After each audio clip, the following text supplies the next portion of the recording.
A.8.21 establishes the requirement for security of network services, ensuring that whether a network is internally managed, outsourced, or cloud delivered, it meets defined security expectations for confidentiality, integrity, and availability. The control requires that organizations evaluate and continually verify the trustworthiness of the services they rely upon, from internet connections and WAN providers to VPN gateways, lease lines, and cloud interconnects. The intent is to make sure that these essential channels are not treated as blind spots simply because they are managed by third parties. Oversight of external providers must integrate directly with internal controls, aligning operational assurance with business accountability. Before any network service is adopted, organizations must perform due diligence to ensure it meets acceptable security standards. Providers should be evaluated for industry certifications such as ISO/IEC 27001, SOC 2, or equivalent attestations that demonstrate mature governance. Service level agreements, SLAs, should explicitly outline responsibilities for encryption, monitoring, and incident response cooperation. Visibility is key. Contracts should guarantee that logs from provider-managed devices can be accessed or reviewed by the organization as needed. Regulatory and contractual obligations must be reflected in provider agreements to ensure compliance even when infrastructure ownership lies elsewhere. In short, trust must be earned through evidence, not convenience. Operational safeguards reinforce these assurances once services are active. Encryption must be consistently applied to data in transit, ensuring that interception yields only unreadable ciphertext. Administrative interfaces for managing network equipment require strong authentication and logging to prevent unauthorized changes. Continuous monitoring verifies that the provider delivers agreed service levels and that alerts are raised when deviations occur. Joint testing of incident response protocols, such as coordinated drills or failover simulations, ensures both parties can act cohesively during a crisis. These measures bridge the operational gap between "you own the network" and "we share the responsibility." By implementing A.8.21, organizations mitigate several high-impact risks. Encrypted channels prevent malicious insiders or external attackers from intercepting sensitive information. Properly configured services eliminate accidental data exposures, such as unsecured network shares or open management ports. Verification of provider resilience reduces downtime and dependency risk from third-party failures. Most importantly, clear accountability lines prevent confusion when multiple vendors and internal teams jointly manage connectivity, a common scenario in hybrid or multi-cloud operations. Effective control over network services ensures that outsourcing never becomes abdication. Auditors evaluating compliance with A.8.21 seek tangible evidence that the organization doesn't take network services for granted. Signed contracts must include explicit security clauses detailing encryption requirements, access restrictions, and response procedures. Provider compliance reports and certifications, such as annual audit summaries or penetration testing results, validate that commitments are being met. Monitoring logs from internal systems and provider interfaces demonstrate real-time visibility into performance and security. Finally, documentation of service acceptance testing and periodic reviews proves that oversight is continuous, not a one-time onboarding activity. These records show that network security governance extends beyond organizational borders. Once services are assured, attention shifts to A.8.22, segregation of networks, which governs how those services are structured to limit exposure and lateral movement. This control requires that sensitive and non-sensitive environments remain logically and physically separated, ensuring that a compromise in one zone cannot cascade across the enterprise. Network segregation embodies the principle of defense in depth and aligns directly with modern zero-trust architectures, which assume that no single segment, even internal, should be trusted by default. ISO emphasizes that this control applies universally, whether networks are on premises, in private or public clouds, or in hybrid combinations spanning both. The goal is not isolation for its own sake, but containment, limiting the blast radius when incidents occur. Designing network segregation begins with mapping functions and risk levels to separate logical or physical zones. Virtual LANs, VLANs, can isolate departmental traffic without requiring distinct physical networks, providing efficient separation of functions like HR, finance, and production systems. Firewalls or gateways act as checkpoints between zones, enforcing strict access rules and monitoring cross-boundary traffic. For highly sensitive or safety-critical systems, such as those supporting industrial controls or national security functions, complete air gaps may be warranted, disconnecting networks entirely from the Internet. In cloud architectures, segmentation is achieved through virtual private clouds, VPCs, subnets, and security groups that replicate the same layered principles in virtualized form. Proper design ensures data and users flow only where explicitly allowed.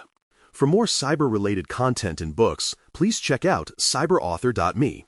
Also, there are other prepcasts on cybersecurity and more at baremetalcyber.com. Implementing effective segregation requires more than initial design. It demands continuous validation that boundaries hold firm and that exceptions are both temporary and justified. Operationally, each connection point between network zones must follow strict change control procedures. Rule sets governing interzone traffic are documented, reviewed, and approved before deployment. Routine validation, such as automated scans or manual reviews, checks that firewall rules, VLAN assignments, and routing tables align with policy. Continuous monitoring detects unauthorized attempts to traverse these boundaries, and alerting mechanisms ensure that such activities are investigated promptly. When business needs temporarily require exceptions, for instance to facilitate data migration or third-party integration, those exceptions must be time-bound, logged, and approved by authorized personnel. This operational discipline turns network segregation into a living control rather than a static design artifact. The risks addressed by A.8.21 are among the most frequent causes of large-scale breaches. In a flat network, malware or ransomware can propagate freely once it gains a foothold, encrypting systems across departments and even data centers in minutes. Without clear separation, unauthorized users in general zones can reach administrative interfaces or sensitive databases that should have been isolated.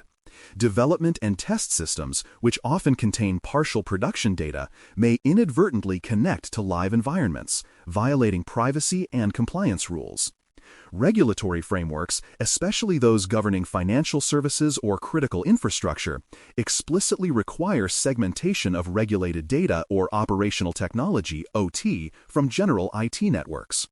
Proper segregation stops these risks at the design stage, preventing them from becoming operational emergencies.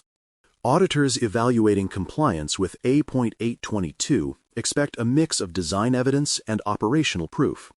Updated network diagrams should clearly depict segregation zones, their purposes, and the technical methods used to enforce isolation.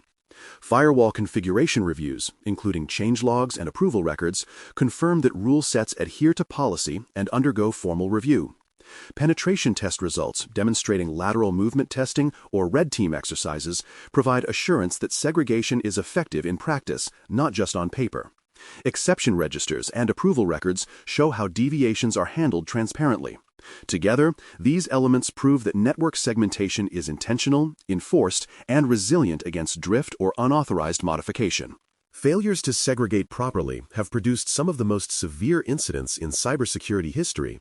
Organizations have suffered enterprise-wide ransomware infections simply because their corporate and production environments shared the same network space. In other cases, test environments with sensitive data sets were accidentally exposed to the Internet via public IPs, leading to major privacy violations. Retailers have seen point-of-sale systems compromised through connections from unsecured kiosks or office networks, while industrial operations have experienced downtime when IT infections spread into operational technology systems controlling machinery. Each of these scenarios demonstrates that segregation isn't merely a compliance checkbox. It is a structural safeguard that defines whether an incident remains contained or spirals into catastrophe. Different industries implement A.8.2 in ways that reflect their operational priorities. Financial institutions separate trading systems and payment gateways from general business networks, ensuring that customer transactions cannot be impacted by office malware or web browsing. Hospitals isolate life-critical medical devices and diagnostic systems from administrative IT, preventing malware outbreaks from endangering patient safety. Utility companies operate SCADA and control networks on physically or logically separate infrastructures to ensure uninterrupted service delivery. Cloud-based SaaS providers segment development, staging, and production tenants so that customer data remains walled off from testing environments. Despite differing technologies, the principle remains constant. Segmentation preserves trust by containing risk. When viewed together, Annexes A.8.21 and A.8.22 represent two layers of network assurance that reinforce each other. Securing network services ensures that the channels connecting systems are trustworthy, encrypted, and well managed, while network segregation ensures that those systems are compartmentalized, preventing one compromise from infecting the next. If a network provider suffers a breach, proper segregation keeps exposure limited to defined zones rather than the entire enterprise. Conversely, if internal segmentation fails, secure network services ensure that external boundaries remain intact. Together, these controls form the architectural foundation for defense in depth and modern zero-trust frameworks, where every connection is authenticated, every route is deliberate, and every segment has a clear purpose. In combination, these controls offer resilience, accountability, and containment, the three cornerstones of dependable network governance. Resilience ensures that networks continue to function even when parts of the infrastructure fail or come under attack. Accountability guarantees that every data flow and connection has an identifiable owner and documented approval. Containment limits the damage radius of any incident, giving security teams a fighting chance to respond before widespread disruption occurs. Through disciplined implementation of A.8.21 and A.8.22, organizations move beyond simple perimeter defense to an adaptive network posture that can withstand complexity, vendor dependencies, and evolving threats. Annexes A.8.21 and A.8.22 remind us that network security is not a product but a living architecture, one that depends equally on design precision and operational vigilance. By ensuring that every network service is trustworthy and every connection purposeful, these controls transform connectivity from a liability into a controlled capability. They establish not just compliance but confidence, the assurance that no single failure, vendor misstep, or human error can expose the entire enterprise. In an interconnected world where networks define how business and data move, these two controls serve as the blueprint for trustworthy communication, a structure built to contain risk, preserve service, and maintain trust across every layer of connection.